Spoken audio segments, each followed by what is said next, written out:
چٹاخ! پورے class room میں تھپڑ کی آواز گونجی تو سب حیرت سے یہ منظر دیکھنے لگے۔ وہ ایک لوئر مڈل کلاس غریب لڑکی تھی جو اسکالرشپ پر اس یونی میں آئی تھی۔ اس نے اپنی زندگی کی سب سے بڑی غلطی کی تھی عفنان خان زادہ پر ہاتھ اٹھا کر، جس کے سامنے آج تک کسی نے اونچی آواز سے بات تک نہ کی تھی۔ عفنان خان زادہ خاموشی سے کلاس روم سے نکل گیا تھا۔ سب جانتے تھے یہ خاموشی کسی طوفان کی علامت ہے۔ جب چھٹی کے وقت وہ یونی سے باہر نکلی تو اسے زبردستی بے ہوش کر کے گاڑی میں بٹھایا گیا۔ جب اسے ہوش آیا تو وہ عفنان خان زادہ کے بستر پر نامناسب حالت میں تھی۔ وہ اسے سگریٹ پیتا گہری نظروں سے دیکھ رہا تھا۔ لیٹی رہو، ابھی سزا پوری نہیں ہوئی۔ چھوڑو مجھے، مت کرو ایسے، چھوڑ دو مجھے جانے دو۔ تمہیں خدا کا واسطہ ہے میرے ساتھ ایسا مت کرو۔ وہ ایک جھٹکے سے اٹھ بیٹھا تھا۔ یہ آواز کسی ہتھوڑے کی طرح اس کی سماعتوں پر برس رہی تھی۔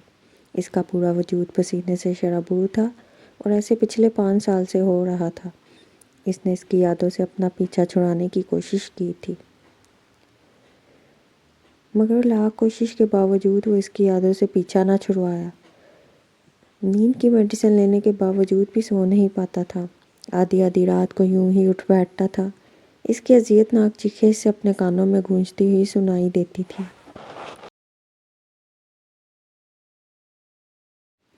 اس کے آنسو، اس کا چیخنا چلانا، وہ کچھ بھی نہیں بھولا تھا۔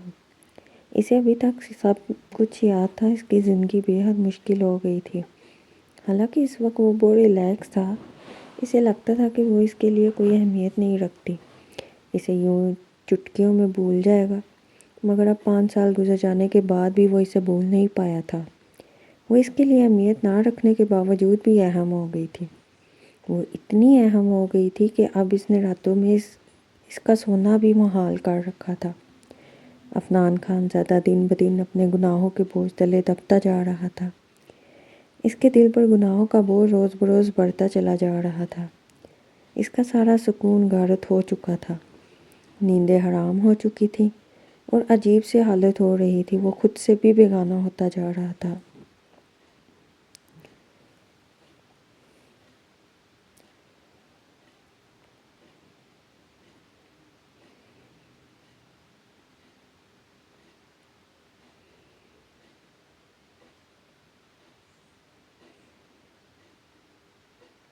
اس نے خود کی پرواہ کرنا بھی چھوڑ دی تھی۔ وہ عفنان خان زادہ جس نے اپنی پوری زندگی میں کبھی اپنے جوتوں پر بھی گرد تک نہ پڑنے دی تھی، وہ عفنان خان زادہ اب اپنے حلیے سے بے خبر تھا۔ اس وقت بھی وہ بڑے اور بے ترتیب بالوں بڑھی ہوئی شیپ کے ساتھ امریکہ میں ایک مشہور عمارت کی 13ویں منزل پر موجود ایک لگژری اپارٹمنٹ کے ماسٹر بیڈ روم میں موجود تھا۔ اس کا لباس الجھا ہوا تھا، سلوٹ و زدہ اور بے ترتیب تھا۔ وہ عفنان خان زادہ، وہ جس کے ماتھے پر اپنے کپڑوں پر ایک شکن دیکھ کر بل پڑ جاتے تھے، آج وہ بے شمار شکن آلود کپڑوں میں بیٹھا ہوا تھا۔ اس کے کمرے کا حال بھی اس سے مختلف نہ تھا۔ اس کا جو کمرہ ہمیشہ نفاست سے سجا رہتا تھا، اس وقت وہ بھی ناقدری پر ماتم کنا تھا۔ عفنان خان زادہ نے موبائل اٹھا کر وقت دیکھنا تو رات کے 2:30 بج رہے تھے۔ اس نے چند گہرے گہرے سانس لینے کے بعد چہرے پر ہاتھ پھیرتے خود کو نارمل کیا۔ سائڈ ٹیبل پر پڑا پانی کا گلاس اٹھاتے وہ گٹاگٹ ہی ایک سانس میں پورا گلاس پی چکا تھا، مگر اس کی پیاس ابھی بھی نہ بجھی تھی۔ اسے اپنے حلق میں کانٹے سے چبھتے ہوئے محسوس ہو رہے تھے۔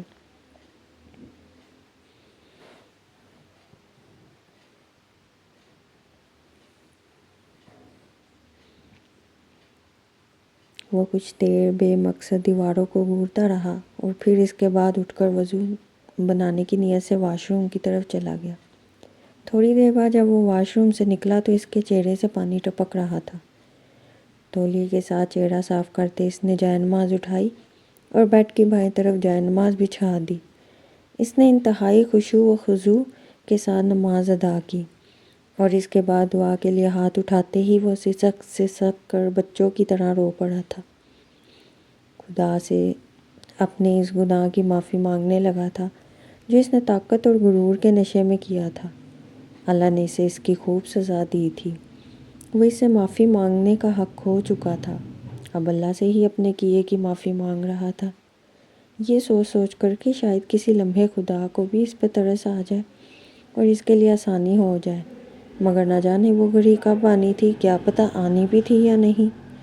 کبھی کبھی اسے لگتا تھا کہ جیسے وہ یوں ہی سسک سسک کر مر جائے گا۔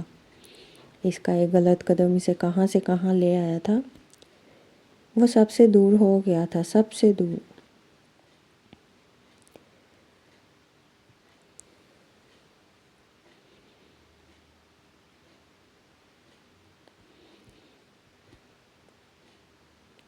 وہ سب سے بیزار تھا، اس قدر بیزار کہ اسے اپنے سائے سے بھی نفرت ہو چکی تھی۔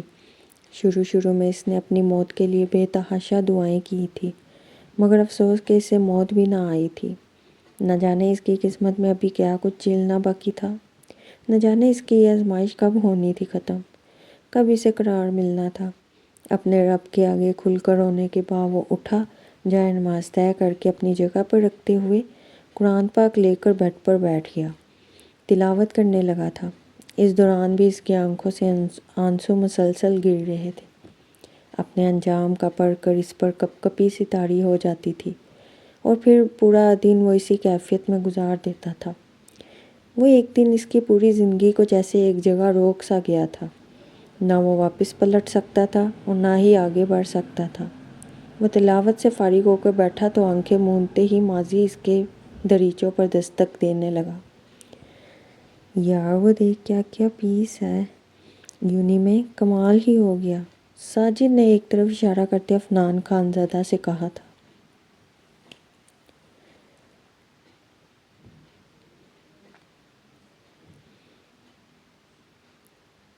اس کے کہنے پر عفنان خانزادہ نے نظریں اٹھا کر سامنے دیکھنا تھا، جہاں سے 2-4 لڑکیاں ایک ساتھ گزرتی ہوئی ایڈمن بلاک کی طرف جا رہی تھیں۔ دیکھنے میں وہ انتہائی فیشنیبل لگ رہی تھی۔ عفنان خانزادہ نے ایک نظر دیکھنے کے بعد اپنی نظر واپس موڑ لی۔ اس کے لیے یہ اس طرح کی لڑکیاں دیکھنا کوئی عام بات نہیں تھی۔ وہ 4 سال سے اس یونیورسٹی میں تھا اور طرح طرح کی لڑکیوں کو دیکھ چکا تھا۔ صرف یونیورسٹی میں ہی نہیں بلکہ جس ہائی کلاس سے وہ تعلق رکھتا تھا، اس میں اس کا سامنا ایسی ہی فیشنیبل لڑکیوں سے ہوتا رہتا تھا۔ اس نے ایک سے ایک چہرہ دیکھ رکھا تھا، مگر کوئی بھی ایسا چہرہ نہیں تھا جو اس کو بایا ہو۔ یوں تو اس کی کئی گرل فرینڈز تھیں، اس کے باوجود بھی کئی لڑکیاں تھیں جو اس کی ڈیشنگ اور وجیح پرسنالٹی پر مرتی تھیں، مگر وہ عفنان خانزادہ تھا۔ وہ یوں ہی ہر کسی کو گھاس نہیں ڈالتا تھا۔ وہ بہت بڑے بزنس ٹائکون کا بیٹا تھا۔ اس کے ساتھ ساتھ اس کے دادا کا حکومت میں کافی اثر و رسوخ تھا، جس کا عفنان خانزادہ کو کافی غرور تھا۔ وہ ہر ایک کو جوتوں کی نوک پر رکھتا تھا۔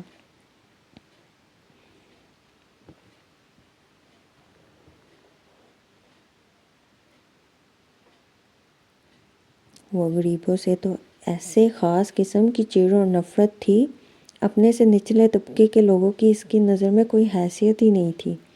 ایسے لوگوں کو وہ حقارت کی نظر سے دیکھتا تھا۔ اس کی ساری دوستیاں بھی اس کے جیسے ہائی کلاس خاندانوں سے تھی۔ وہ اس وقت شہر کی سب سے مشہور اور مہنگی یونیورسٹی میں پڑھ رہا تھا۔ اسے ایسی جگہوں سے بھی نفرت تھی جہاں کوئی غریب موجود ہو۔ وہ اس بات کو اپنی توہین سمجھتا تھا، مگر نہیں جانتا تھا کہ ایک روز انہی غریبوں میں سے ایک لڑکی اسے زندگی کا سب سے اہم سبق پڑھا جائے گی۔ ان دنوں یونیورسٹی میں نیا تعلیمی سال شروع ہوا تھا، جس میں بہت سے نئے اسٹوڈنٹس داخلے کے لیے آئے تھے۔ بہت سو کو داخلہ مل گیا تھا، جبکہ بہت سے ایسے تھے جن کی درخواست مسترد کر دی گئی تھی۔ ان دنوں ان کی پڑھائی بھی رکی ہوئی تھی، کیونکہ یونیورسٹی میں آنے جانے والوں کا بے تحاشا رش لگا ہوا تھا۔ چل اٹھ جا، چلتے ہیں کہیں، ہجوم دیکھ دیکھ کے تو مجھے چکر آنا شروع ہو گئے ہیں، نہ جانے کیسے کیسے لوگ آ رہے ہیں یہاں۔ عفنان نے بڑھتے ہوئے رش کو دیکھتے اپنے دوستوں سے کہا تھا اور اٹھ کھڑا ہوا تھا۔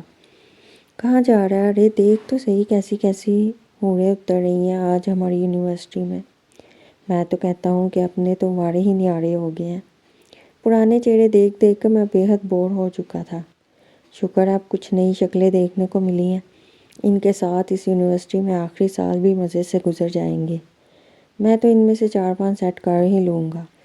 موجے ہی موجے ہوں گی بھئی، عفنان خان زادہ کے ایک دوست نے مچلتے ہوئے کہا تھا۔ اس کی نظریں ادھر ادھر بھٹک رہی تھی۔ وہ کسی بھی لڑکی کو ایکس رے کیے بغیر نہ جانے دے رہا تھا۔ اس کی بات سنتے عفنان خان زادہ کے باقی دوستوں نے بھی اس کی تائید کی تھی، اور پھر ان چاروں نے ایک دوسرے کے ہاتھ پر ہاتھ مارتے ایک زوردار قہقہہ لگایا تھا، جس پر عفنان خان زادہ کے ماتھے پر بل پڑے تھے۔ اس کا موڈ نہ جانے کیوں خراب تھا۔ تم لوگ چڑھ رہے ہو یا میں اکیلے ہی جاؤں؟ عفنان خان زادہ نے ان چاروں کو گھورتے سپاٹ لہجے میں پوچھا تھا، جس پر چاروں اٹھ کھڑے ہوئے تھے۔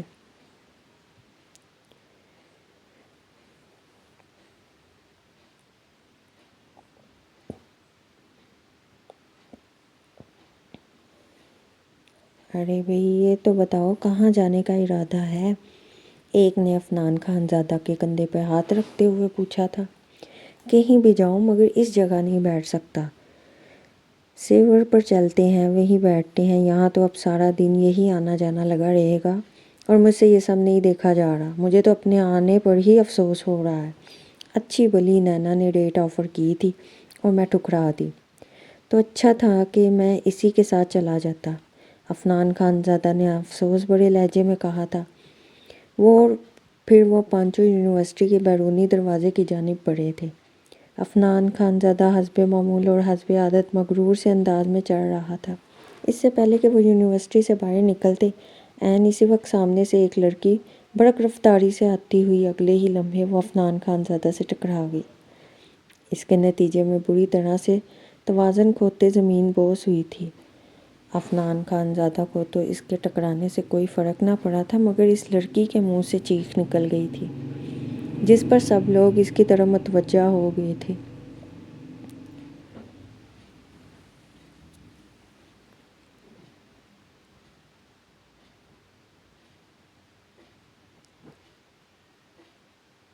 عفنان خان زادہ نے اس لڑکی کی طرف دیکھا۔ پرانا سا بیگ، پرانے کپڑے جن کا رنگ شاید بار بار دھونے سے پھیکا پڑ گیا تھا، پیروں میں عام سی جوتی۔ چند سیکنڈ لگے تھے عفنان خان زادہ کو اس کی حیثیت اور اس کی اوقات جاننے میں۔ اس نے نفرت سے اس سے نظریں پھیر لی تھیں، اور پھر اسے اپنے پاؤں سے ٹھوکر لگاتے بے حس بنا آگے نکل گیا تھا۔ اس نے پیچھے مڑ کر دیکھنے کی ضرورت محسوس نہیں کی تھی۔ الماس جو اپنی زخمی کونیوں کو دیکھ رہی تھی، اس کے یوں ٹھوکر لگانے پر وہ پھر سے کڑا کے رہ گئی تھی۔ اسے سب لوگوں کی مضحکہ خیز نظریں خود پر جمی دیکھ کر اسے شدید اہانت کا احساس ہوا تھا۔ اس کی آنکھوں میں نمی سی تیرنے لگی تھی۔ وہ ایک غریب گھرانے سے تھی۔ باپ کا انتقال اس کے بچپن میں ہی ہو گیا تھا۔ اس کے بعد اس کی ماں نے ہی اسے سنبھالا تھا، اور ماں اور باپ دونوں کا پیار دیا تھا۔ انہوں نے ہی کپڑے سلائی کر کر کے اسے پالا پوسا تھا۔ الماس کو بچپن سے ہی پڑھنے لکھنے کا بے حد شوق تھا۔ اس کا خواب تھا کہ وہ پڑھ لکھ کر کچھ بنے۔ آسیہ بیگم نے غربت کے باوجود الماس کے اس خواب کو پورا کرنے کی بھرپور کوشش کی تھی۔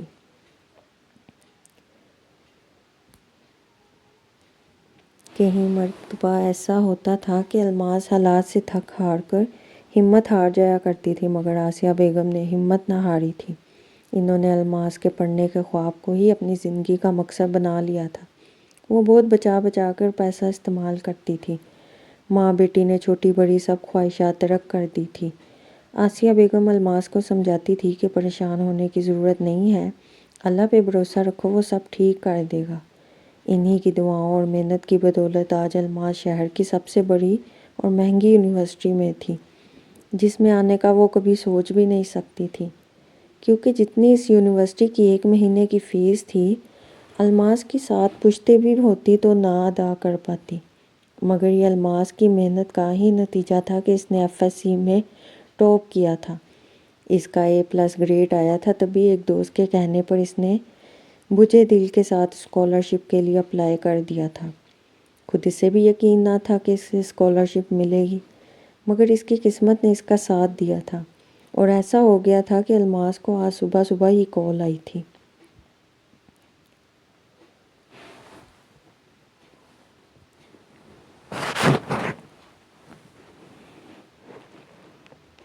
اسے نہ صرف اسکالرشپ ملی تھی بلکہ شہر کی مہنگی ترین یونیورسٹی میں اس کا داخلہ بھی کروا دیا گیا تھا، جس میں وہ 100% مفت پڑھ سکتی تھی۔ یہ احسانات اس کی قابلیت دیکھتے ہوئے اس پر کیے گئے تھے۔ وہ آج اس سلسلے میں یونیورسٹی آئی تھی، مگر نہیں جانتی تھی کہ آتے ساتھ ہی اسے اس ذلت کا سامنا کرنا پڑے گا۔ اس کا دل کیا کہ یہیں سے واپس پلٹ جائے، مگر پھر خود میں تھوڑا سا اعتماد پیدا کرتی اٹھ کھڑی ہوئی۔ تبھی روشا نے اس کے قریب آئی۔ روشا نے بھی اسی یونی میں پڑھتی تھی۔ اس کا داخلہ بھی ایک ہفتے پہلے ہی ہوا تھا۔ وہ بھی ہائی کلاس خاندان سے تعلق رکھتی تھی، مگر کافی مہذب اور سلجھی ہوئی تھی۔ جہاں سب لوگ الماس کو گرا ہوا دیکھ کر اس کا مذاق بنا رہے تھے، وہی اس کے پاس اس سے اس کی طبیعت پوچھنے لگی تھی۔ تمہیں زیادہ لگی تو نہیں؟ روشا نے الماس کے کپڑے جھاڑتے ہوئے اس سے پوچھا تھا، جس پر الماس نے نفی سے سر ہلایا تھا۔ الماس کھڑے لوگوں کو دیکھے نظریں چرا گئی تھی۔ احساس کمتری خود بخود عود آیا تھا۔ تم ان سب کو چھوڑو، ان کی پرواہ نہ کرو۔ تم مجھے بتاؤ کہ کہاں جانا ہے، میں تمہیں لے چلتی ہوں، آؤ میرے ساتھ۔ روشا نے اس سے کہتے اس کا ہاتھ پکڑے اسے اپنے ساتھ لے جانے لگی تھی۔ اس نے روشا کا شکریہ ادا کیا تھا، جس کے بدلے میں روشا نے اسے خوبصورت اسمائل پاس کی تھی۔ یوں پہلے ہی دن ان دونوں میں دوستی ہو گئی تھی۔ اتفاق تھا کہ دونوں ایک ہی ڈپارٹمنٹ میں ایک ہی کلاس میں تھے، جس پر دونوں ہی کو خوشی ہوئی تھی۔ روشن ایک پر اعتماد لڑکی تھی، جس کا ساتھ پا کر الماس بھی تھوڑا بہت اعتماد میں آ گئی تھی۔ اس کی جھجک بھی تھوڑی بہت کم ہو گئی تھی۔ پہلا ایک ہفتہ یوں ہی گزر گیا تھا، پڑھائی وغیرہ نہ ہوئی تھی، بس ایڈمیشن ہی ہوتے رہے تھے۔ ایک ہفتے بعد کلاس سٹارٹ ہوئی تھی۔ الماس نے اپنے پاس کی گئی بچت سے اپنے لیے ایک عبایا اور اسکارف خرید لیا تھا۔ اب اس کے پاس اتنے کپڑے تو نہیں تھے کہ وہ روز بدل کر پہن کر آتی، اس لیے اس کی بجائے کپڑے خریدنے کے عبایا خریدنے کو ترجیح دیتی تھی۔ وہ گھر میں سیکنڈ ٹائم محلے کے بچوں کو ٹیوشن پڑھانے لگی تھی، جس سے اس کے اخراجات نکلنے لگے تھے۔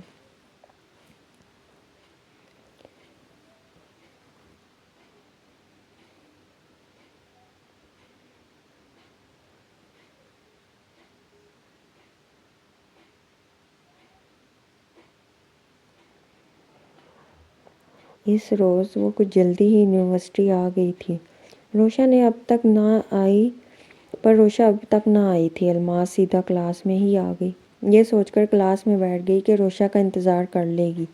وہ دوسری قطار میں پہلی سیٹ پر بیٹھ گئی تھی۔ ساتھ والی سیٹ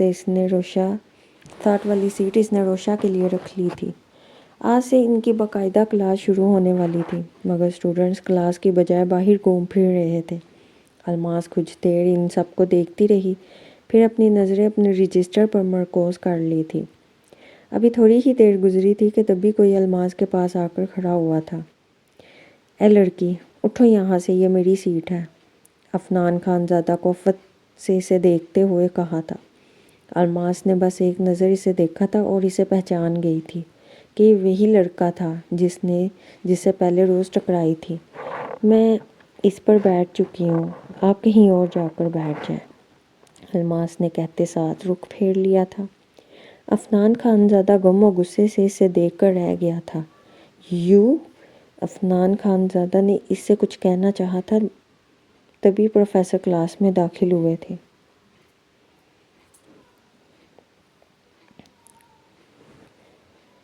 مسٹر خان زادہ، آپ اس وقت میری کلاس میں every thing is okay? Professor نے اسٹوڈنٹس کے سلام کا جواب دیتے ہوئے وہاں کھڑے عفنان خان زادہ کو دیکھ کر پوچھا تھا۔ وہ عفنان خان زادہ کو اچھے سے جانتا تھا۔ صرف وہی نہیں بلکہ وہاں موجود سب لوگ ہی تقریباً اسے اچھے سے جانتے تھے۔ یس سر، ایوری تھنگ از اوکے، میں چلتا ہوں، عفنان خان زادہ نے کہا اور پروفیسر سے مصافحہ کرتا کلاس سے نکل گیا۔ تبھی روشا نے بھی اجازت لیتی کلاس میں داخل ہوئی تھی اور سیدھا الماس کے پاس آ کر بیٹھ گئی تھی۔ یہ یہاں کیوں آیا تھا؟ اس نے تمہیں کچھ کہا تو نہیں؟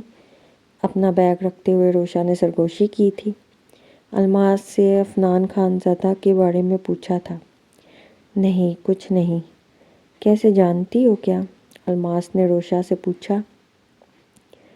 ہاں، میر ماں باپ کی بگڑی ہوئی اولاد ہے،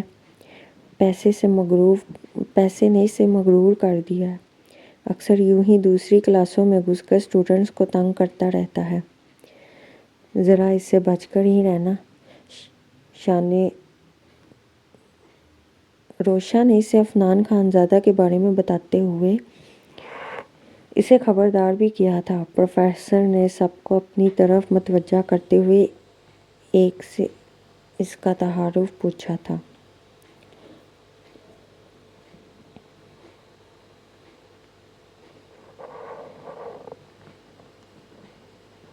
اور پھر اس کے بعد لیکچر شروع ہو گیا تھا۔ اس کے بعد ایک کلاس ہوتی گئی اور پورا دن سکون سے گزرا۔ اگلے دن عفنان خانزادہ پھر سے ان کی کلاس میں تھا۔ اس نے پھر سے الماس کو سیٹ سے اٹھنے کا کہا تھا۔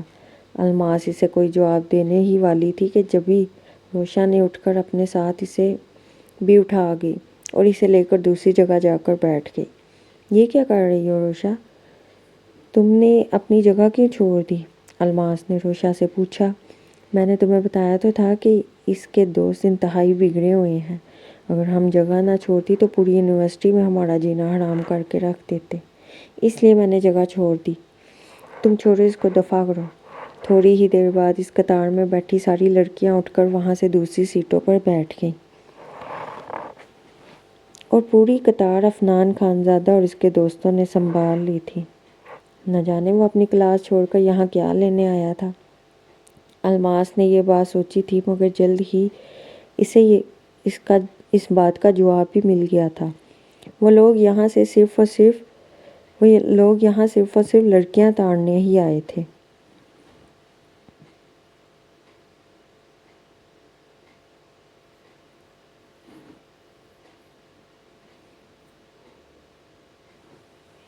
الماس کچھ دیر تک ان کے حرکات نوٹ کرتی رہی تھی، پھر وہ اپنے کام میں مصروف ہو گئی۔ ایسا روز ہوتا گیا۔ ان کی کلاس میں چونکہ نیو ایڈمیشن لڑکیوں کی تعداد زیادہ تھی، اس لیے ہر روز ہی سینئر لڑکوں میں سے کوئی نہ کوئی وہاں پہنچا ہوتا تھا۔ یوں ہی ایک دن عفنان خانزادہ اور اس کے دوست الماس کی کلاس میں تھے۔ الماس آج اکیلی ہی تھی۔ روشا نے آج یونیورسٹی سے چھٹی کی تھی۔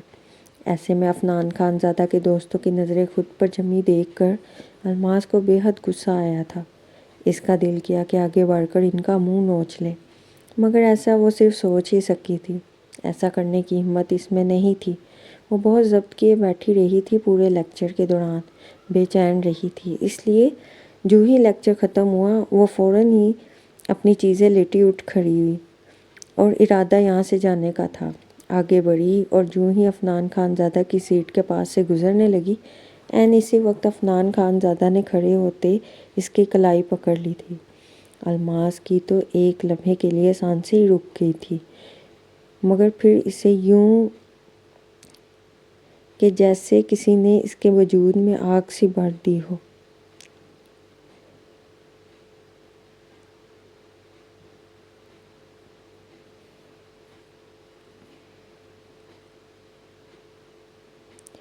وہ ایک جھٹکے سے پیچھے مڑی تھی۔ اگلے لمحے جو ہوا وہ پوری کلاس نے دیکھا تھا۔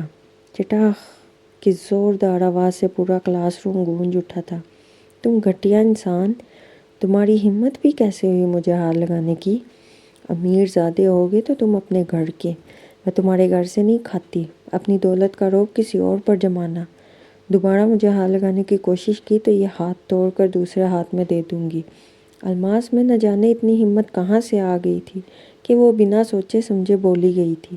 سب لوگ الماس کو دیکھنے لگے تھے اور ان کی دوسری نظر عفنان خانزادہ کے دھواں دار چہرے پر تھی، جس پر انتہائی غیظ و غضب چھایا ہوا تھا، مگر اس وقت اس نے الماس سے کچھ نہ کہا تھا۔ ایک جھٹکے سے الماس کو سائڈ پر کرتا چپ چاپ کلاس سے نکلتا چلا گیا، لیکن سب لوگ ہی جانتے تھے کہ یہ خاموشی کسی طوفان کا پیش منظر ہے، کیونکہ عفنان خانزادہ یوں معاف کر دینے والوں میں سے نہیں تھا۔ عفنان خانزادہ نے کبھی اپنے سے اونچی آواز میں بات کرنے والے کو نہیں بخشا تھا، پھر الماس نے تو اس پر سیدھا سیدھا ہاتھ اٹھایا تھا۔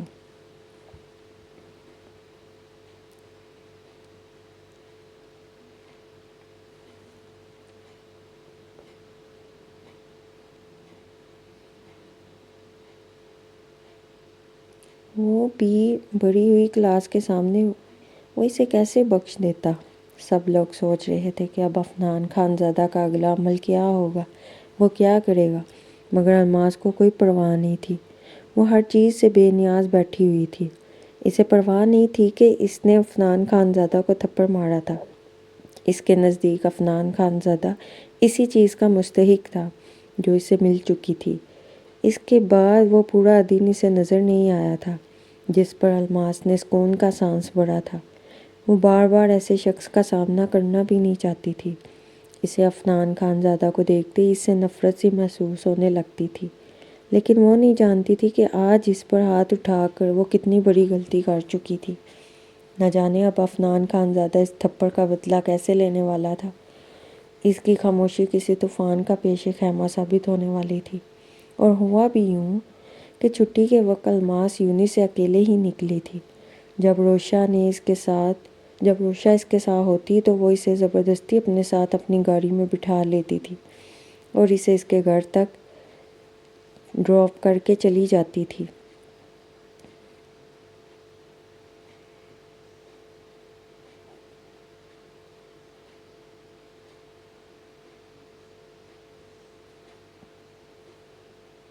مگر آج وہ نہیں تھی تو الماس پیدل ہی سڑک کے کنارے کنارے پر چلنے لگی۔ اس جگہ وہ رش تھا، اس نے یہی سوچا کہ کچھ آگے جا کر وہ رکشہ کروا لے گی، مگر نہیں جانتی تھی کہ آگے اس کے لیے کیا کچھ لکھا گیا تھا۔ ابھی وہ کچھ ہی دور گئی تھی کہ تبھی ایک سیاہ پراڈو اس کے قریب آ کر رکی۔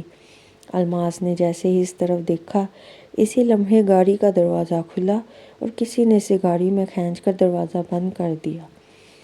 چھوڑو مجھے، چھوڑو، کون ہو تم لوگ؟ چھوڑو مجھے، کوئی مجھے بچاؤ، کوئی میری مدد کرو۔ الماس نے مزاحمت کرتے چیخنا چلانا چاہا، مگر ان لوگوں نے الماس کا منہ دبوچ لیا تھا۔ کچھ ہی دیر میں الماس ہوش و حواس سے بیگانہ ہو چکی تھی۔ وہ زن سے گاڑی بھگا کر لے گئے تھے۔ یہ عفنان خان زادہ کے لوگ ہی تھے جنہوں نے اس کے کہنے پر الماس کو اغوا کیا تھا اور پھر اسے لے کر سیدھا عفنان خان زادہ کے فلیٹ پر آئے تھے، جہاں وہ بے چینی سے ان کے آنے کا انتظار کر رہا تھا۔ یہ لیجئے صاحب، آپ کا کام ہو گیا۔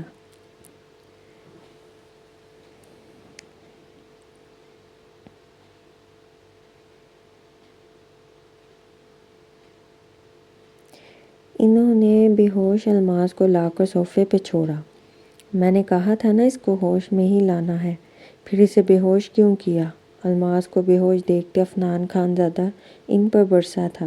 وہ چاہتا تھا کہ الماس کو یہاں ہوش میں لایا جائے تاکہ وہ چیختے چیختے یہاں پہنچے، مگر ان لوگوں نے اسے بے ہوش کر دیا تھا۔ صاحب یہ بہت شور کر رہی تھی، اگر ہم اسے بے ہوش نہ کرتے تو یقیناً کسی نہ کسی کو علم ہو جانا تھا، اس لیے مجبوراً ہمیں اسے بے ہوش کرنا پڑا۔ ایک نے سر جھکائے اسے تفصیل بتائی۔ ٹھیک ہے، اب جاؤ یہاں سے، پیسے اکاؤنٹ میں ٹرانسفر ہو جائیں گے۔ عفنان خان زادہ نے ان سے کہتے اور انہیں رخصت کیا تھا، پھر دروازے کو لاک لگا کر اندر آیا۔ اس نے ایک نظر بے ہوش پڑی الماس کو دیکھا۔ اس کو دیکھ کر عفنان خان زادہ کی آنکھیں چمک اٹھیں اور چہرے پر ایک پوری اسرار مسکراہٹ آئی تھی۔ اس نے آگے بڑھ کر جھکتے ہوئے الماس کو اپنی باہوں میں بڑھا اور اسے لے کر اپنے بیڈ روم میں آیا۔ بیڈ روم میں لٹاتے عفنان خان زادہ نے غور سے اس کے چہرے کو دیکھا تھا۔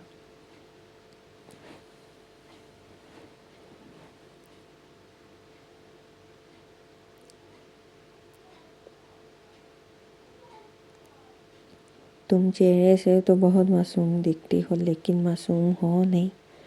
تم نے عفنان خان زادہ پر ہاتھ اٹھا کر بہت بڑی غلطی کی ہے۔ اب میں تمہیں بتاؤں گا کہ عفنان خان زادہ پر ہاتھ اٹھانے والوں کا کیا انجام ہوتا ہے۔ تم ساری زندگی بھی اپنا چہرہ نہ چھپاتی پھرو تو میرا نام بدل دینا۔ بہت غلط کیا تم نے مجھ پر ہاتھ اٹھا کر، اس کی سزا تمہیں ضرور ملے گی، وہ بہت بھیانک سزا ملے گی۔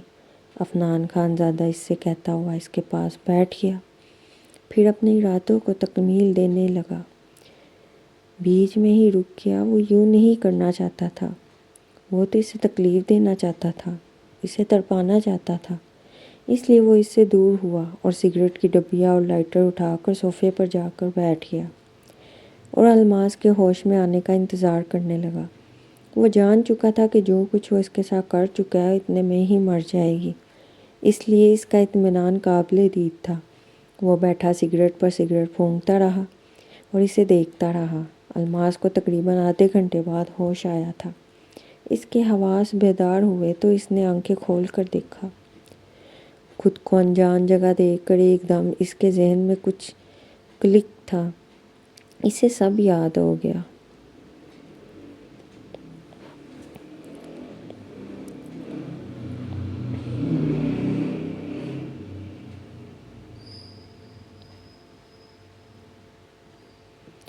سگریٹ کی اسمیل محسوس کرتے ہوئے اس نے گردن موڑ کر دیکھا جہاں صوفے پر عفنان خان زادہ اسے ہی دیکھ رہا تھا، سگریٹ پھونک رہا تھا۔ عفنان خان زادہ کو دیکھتے ہی اس کی نظر خود اپنے وجود پر گئی۔ اگلے ہی لمحے وہ شرم سے پانی پانی ہو گئی۔ وہ انتہائی نازیبا حالت میں عفنان خان زادہ کے سامنے لیٹی ہوئی تھی۔ الماس کے تو مانو جیسے بدن میں لہو ہی نہ بچا تھا۔ اس کا چہرہ یخلخت سفید پڑا تھا۔ اس نے اٹھنے کی کوشش کی تھی جب عفنان خان زادہ کی آواز اس کے کانوں میں پڑی۔ لیٹی رہو میری جان، لیٹی رہو، ابھی تمہاری سزا پوری نہیں ہوئی۔ ابھی تو میں تمہارے ہوش میں آنے کا انتظار کر رہا تھا تاکہ تمہاری سزا کا بقیہ حصہ تمہارے ہوش میں آنے کے بعد پورا کیا جائے، تاکہ تمہیں ساری زندگی یہ یاد رہے۔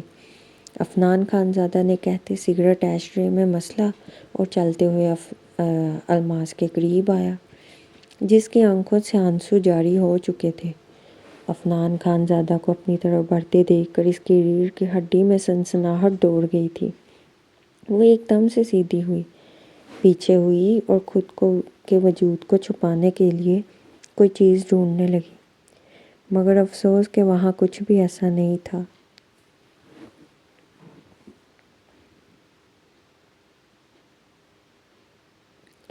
کہ جس سے وہ اپنے جسم کو چھپا سکتی تھی۔ عفنان خان زادہ اس کے قریب آتا جا رہا تھا۔ الماس کے آنسوں میں روانی آ گئی تھی۔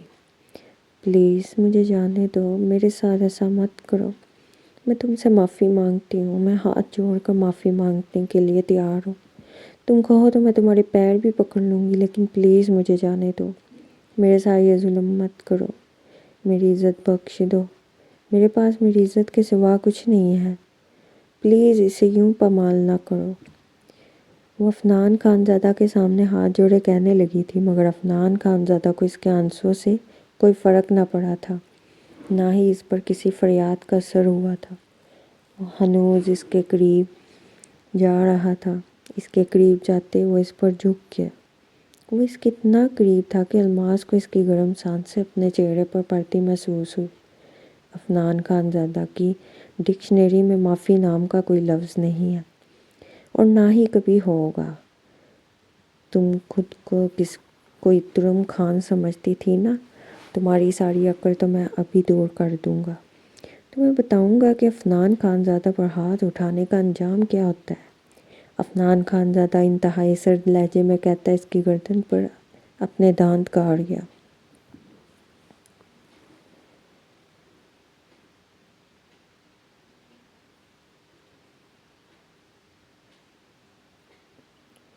جس سے الماس کے لبوں سے سسکی بلند ہوئی۔ اس نے عفنان خان زادہ کو خود سے دور دھکیلنا چاہا تھا، مگر عفنان جیسے باڈی بلڈر کے سامنے اس کی ساری مزاحمتیں دم توڑ چکی تھی۔ پلیز یوں پامال مت کرو، مجھے سزا ہی دینی ہے نا، مجھے استعمال ہی کرنا ہے تو مجھ سے نکاح کر لو، بے شک بعد میں طلاق دے دینا، مگر یوں میری عزت کی دھجیاں نہ بکھیرو، پلیز۔ الماس بے اختیار روتے ہوئے اس کے پیروں کو پکڑ گئی تھی۔ عفنان خان زادہ نے کچھ دیر سوچا اور پھر اس سے دور ہوا۔ الماس کے کپڑے اٹھا کر اس کی طرف پھینکتے وہ کمرے سے باہر آیا تھا۔ الماس نے فوراً سے اپنے لباس پہنا اور وہاں سے بچ نکلنے کی ترکیب سوچنے لگی، کوئی راستہ تلاش کرنے لگی جس سے وہ یہاں سے بچ کر جا سکے، مگر افسوس کہ اسے کوئی راستہ نہ ملا۔ تھک ہار کر وہ بیڈ پر بیٹھ گئی وہ دوبارہ رونے میں مشغول ہو چکی تھی۔ آدھے گھنٹے بعد عفنان خان زادہ دوبارہ کمرے میں آیا، اسے لے کر باہر آیا تھا، جہاں اس کے دوست اور نکاح خواہ موجود تھے۔ عفنان خان زادہ کے دوست للچائی ہوئی نظروں سے الماس کو دیکھ رہے تھے۔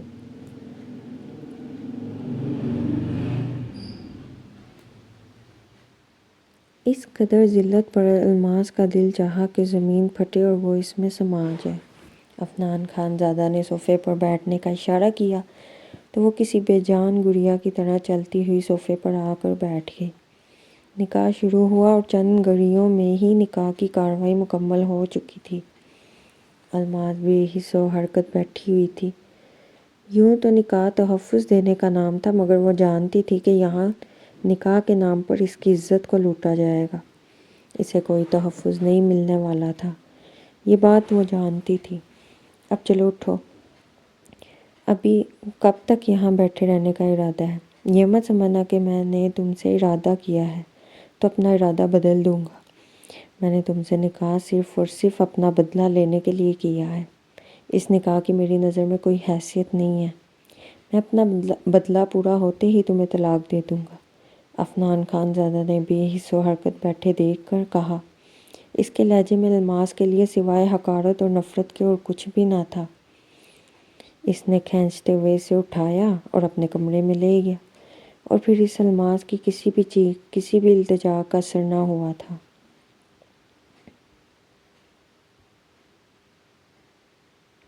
وہ بدلے کی آگ میں اس قدر اندھا ہو گیا تھا کہ اس نے الماس کے ساتھ بہت برا کر ڈالا تھا۔ اپنا سارا غصہ اس پر نکالنے کے بعد وہ الماری سے اس کے کپڑے لیتے واش روم چلا گیا تھا، جبکہ الماس بیڈ شیٹ سے خود کو لپیٹتی اپنی قسمت کو رو دی تھی۔ ابھی وہ یوں ہی اپنی قسمت پر آنسو بہا رہی تھی کہ تبھی کمرے کا دروازہ کھلا اور عفنان خان زادہ کا دوست ساجد اندر داخل ہوا۔ حسن اس کی کمزوری تھی اور الماس کا حسن دیکھتا وہ بے قابو ہو بیٹھا تھا۔ واش روم سے پانی گرنے کی آواز سنائی دے رہی تھی۔ ساجد نے کمینگی مسکراہٹ کے ساتھ واش روم کے دروازے کی طرف دیکھا اور پھر جا کر اسے باہر سے لاک کر دیا، اور پھر الماس کی طرف بڑھنے لگا۔ الماس اسے دیکھ کر چیخنا شروع ہو چکی تھی، مگر ساجد کو کوئی پرواہ نہیں تھی۔ وہ کسی بھوکے بھیڑیے کی طرح اس پر ٹوٹ پڑا تھا، اور پھر الماس کو ادھمری حالت میں چھوڑتا فلیٹ سے نکل آیا۔ جب تک عفنان خان زادہ واش روم کا دروازہ توڑ کر باہر آیا، تب تک ساجد جا چکا تھا، لیکن الماس کا حلیہ اس پر گزری قیامت کا پتہ دے رہا تھا۔ وہ اس کے قریب آتا اس کا چہرہ تھپتھپانے لگا۔ ہے لڑکی، اٹھو، آنکھیں کھولو۔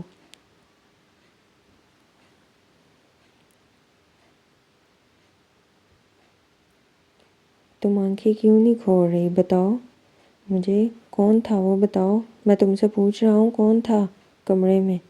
عفنان خان زادہ جنونی ہوتا اس سے پوچھنے لگا، مگر الماس شاید روٹھ چکی تھی۔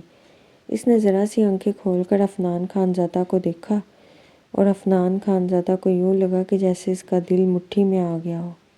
کیا کچھ نہ تھا اس کی آنکھوں میں، غم، شکوہ، گلہ اور سب سے بڑھ کر درد، کہ جس نے عفنان خان زادہ کو اندر تک ہلا کر رکھ دیا تھا۔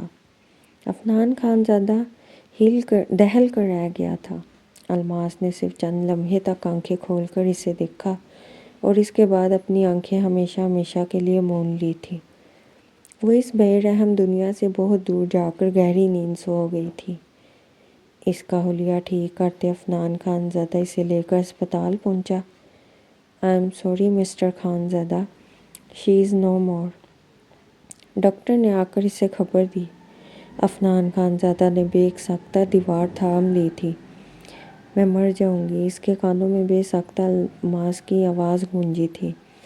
اس نے کہا تھا کہ وہ مر جائے گی، وہ مر گئی۔ وہ اپنی موت کے ساتھ ساتھ وہ عفنان خان زادہ کا سارا غرور بھی خاک کر گئی تھی۔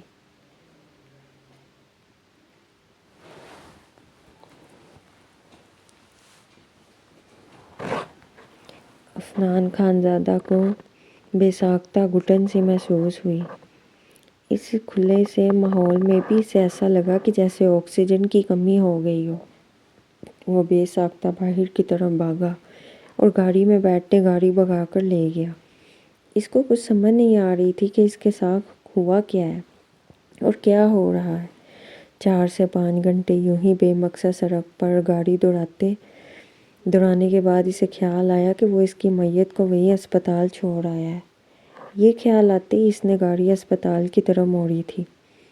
جی سر، کیا چاہیے آپ کو؟ ریسیپشن پر موجود ریسیپشنسٹ نے عفنان خانزادہ کو دیکھ کر پوچھا تھا۔ مجھے الماس کی ڈیڈ باڈی ریسیو کرنی ہے، عفنان خانزادہ نے کہا تھا۔ لیکن وہ تو ان کی مدر ریسیو کر کے لے جا چکی ہے، اس نے عفنان خانزادہ کو اطلاع دی تھی۔ یہ کیا کہہ رہے ہیں آپ؟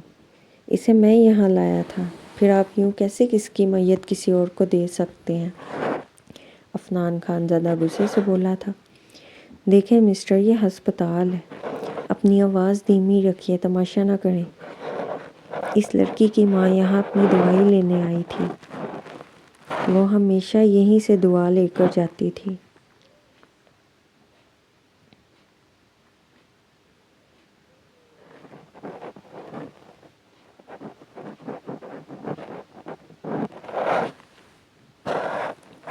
آج بھی جس وقت وہ آئی اس کی بیٹی کی میت کو سرد خانے لے جایا جا رہا تھا۔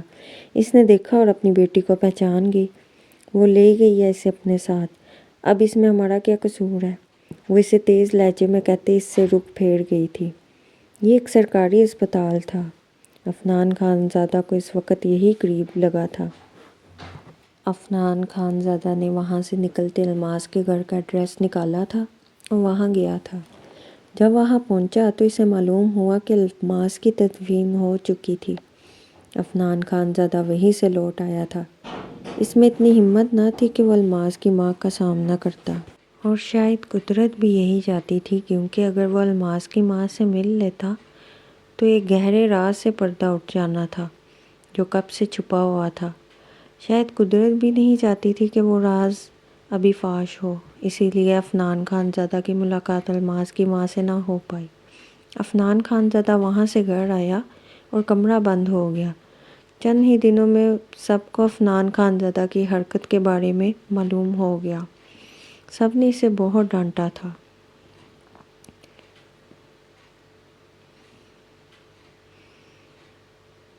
اور اسے بہت ذلیل کیا تھا۔ عفنان خانزادہ چپ چاپ اپنی تذلیل برداشت کرتا رہا تھا، کیونکہ وہ غلطی پر تھا۔ پچھتاوا اس سے چین ہی نہ لینے دے رہا تھا۔ چند دن وہاں رہنے کے بعد وہ امریکہ آ گیا تاکہ اس پچھتاوے سے پیچھا چھڑوا سکے اور موو آن کر سکے، مگر ایسا کچھ بھی نہ ہوا تھا۔ الماس ایک لمحے کے لیے بھی اس کے ذہن سے مخل نہ ہوئی، اور نہ ہی اس کا پچھتاوا کم ہوا تھا، بلکہ وقت کے ساتھ ساتھ ضمیر پر پڑا بوجھ مزید بڑھتا چلا گیا تھا، اور عفنان خانزادہ اس بوجھ تلے دبتا چلا گیا تھا۔ عفنان بیٹا، کیسے ہو تم؟ کہاں غائب ہو؟ میں اتنے دن سے تمہیں کال کرنے کی کوشش کر رہی تھی، مگر تمہارا نمبر ہی نہیں لگا تھا۔ تم ٹھیک تو ہو نا؟ عفنان خانزادہ نے آج 5 روز بعد فون آن کیا تھا۔ پاکستان سے اس کے لیے ڈھیروں کالز اور ڈھیروں میسیجز آئے ہوئے تھے۔ عفنان خانزادہ نے اپنی ماں کو کال ملائی تھی، جو پہلی ہی بیل پر اٹھا لی تھی۔ سامنے سے الفت بیگم کی فکرمندانہ آواز سنائی دی۔ میں ٹھیک ہوں موم، عفنان خانزادہ نے مختصر سا جواب دیا۔ عفنان، اب واپس آ جاؤ، سب تمہارے منتظر ہیں۔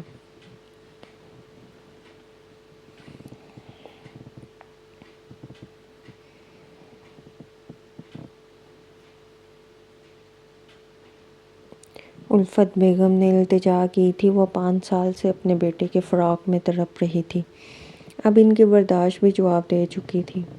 موم، آپ جانتی ہیں میں واپس نہیں آ سکتا، یہ پچھتاوا مجھے مار ڈالے گا، مجھے یہیں پر رہنے دیں، کیا کروں گا میں وہاں آ کر؟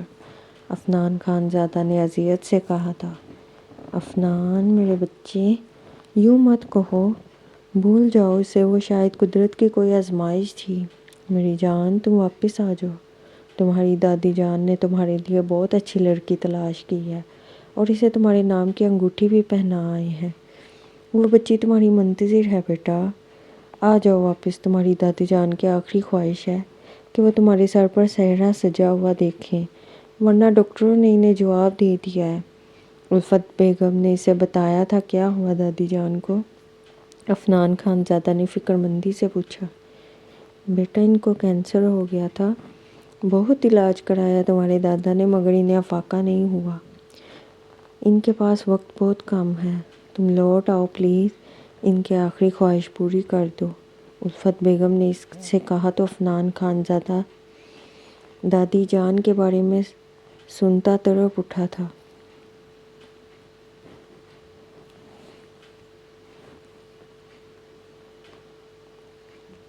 موم کب ہوا یہ سب؟ آپ نے مجھے پہلے کیوں نہیں بتایا؟ عفنان خان زادہ تڑپ کر بولا تھا۔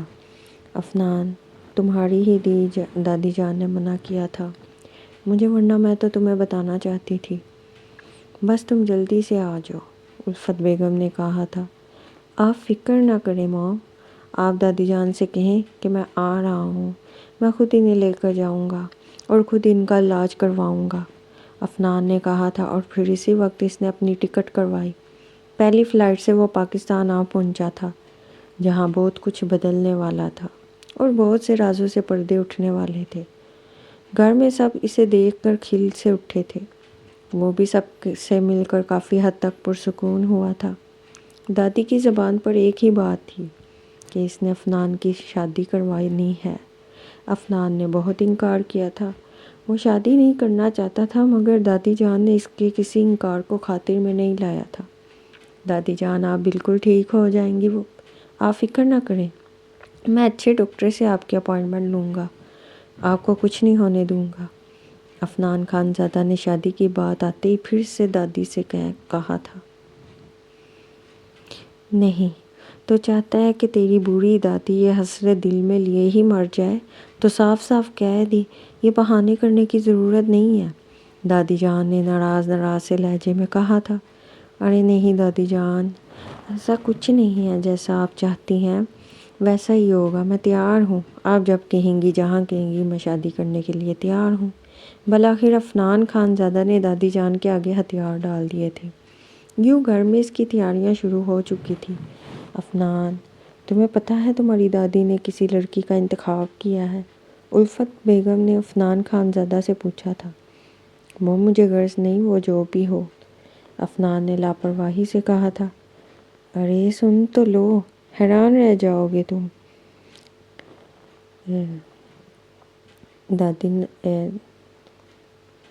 دادی جان نے کہا کہ تمہاری ایک پھپھو تھی جنہوں نے اپنی پسند سے شادی کی تھی، تو تمہارے دادا نے اسے عاق کر دیا تھا۔ الفت بیگم اسے یاد دلانا چاہا تھا۔ جی موم، یاد ہے مجھے، لیکن یہاں ان کا کیا کام، کیا ذکر؟ عفنان نے الجھتے ہوئے لہجے سے کہا۔ ارے انہی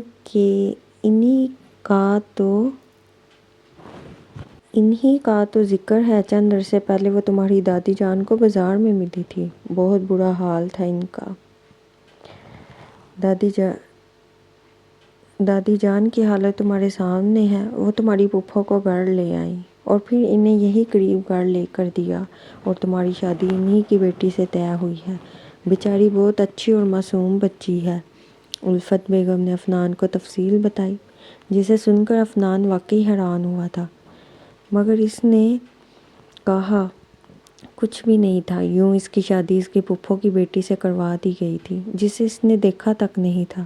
اپنی پھپھو سے مل کر وہ ضرور حیران ہوا تھا، اسے لگ رہا تھا کہ جیسے اس نے اپنی پھپھو سے ملتا جلتا کوئی چہرہ دیکھا ہے، مگر وہ چہرہ کس کا تھا یہ اسے یاد نہیں آ رہا تھا۔ اس کی پھپھو بار بار اس کی بلائیں لے رہی تھی اور ساتھ ہی ساتھ اسے اپنی بیٹی کا بہت زیادہ خیال رکھنے کا کہہ رہی تھی۔ اس نے اپنی پھپھو سے وعدہ کیا تھا کہ وہ ان کی بیٹی کا خیال رکھے گا۔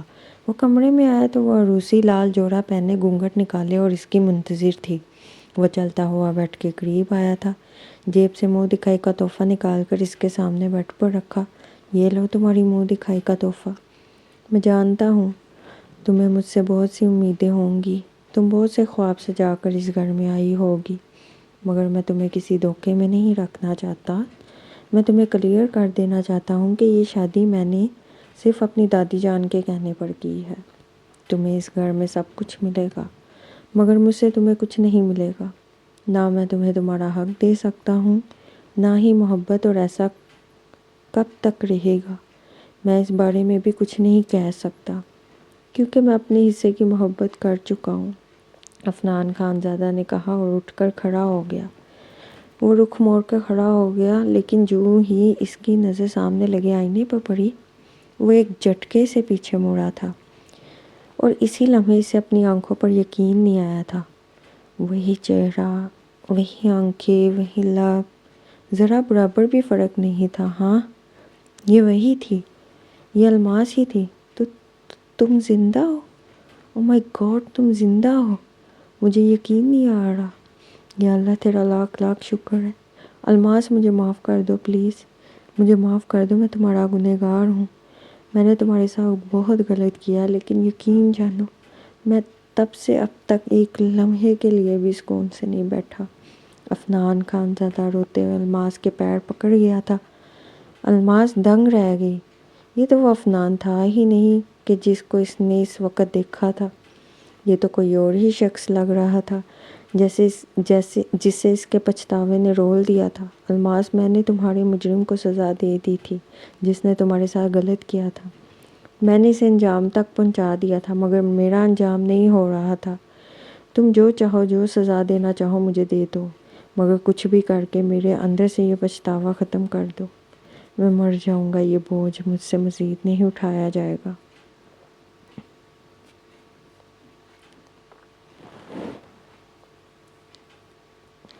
عفنان خان زادہ سسک پڑا تھا۔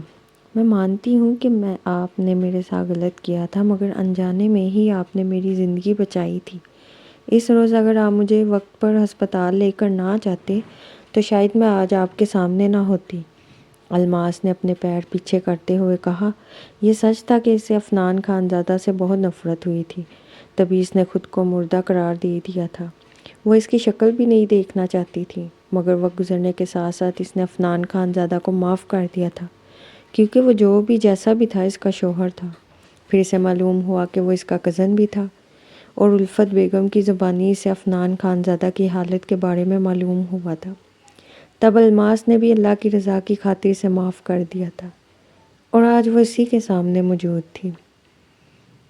جی تو ریڈرز، کہانی کیسی لگی اپنے کمنٹس میں ضرور بتائیے گا۔ شکریہ، اللہ حافظ۔